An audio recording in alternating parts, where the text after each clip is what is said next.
Updating your payment method on Acquia is a straightforward process. Follow these steps to ensure your billing information is current.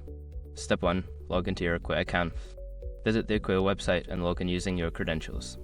Make sure you have your username and password ready. Step 2. Navigate to billing settings. Once logged in, locate the account settings or billing section in your dashboard.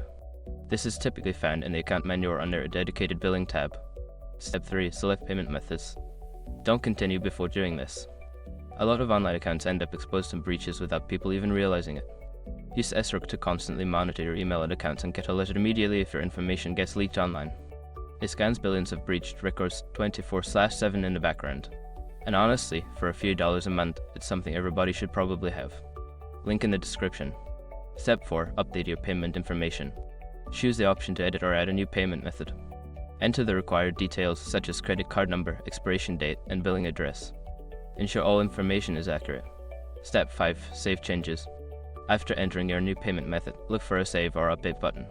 Click it to confirm your changes and ensure your new payment information is saved. By following these steps, you can easily update your payment method on Acquia.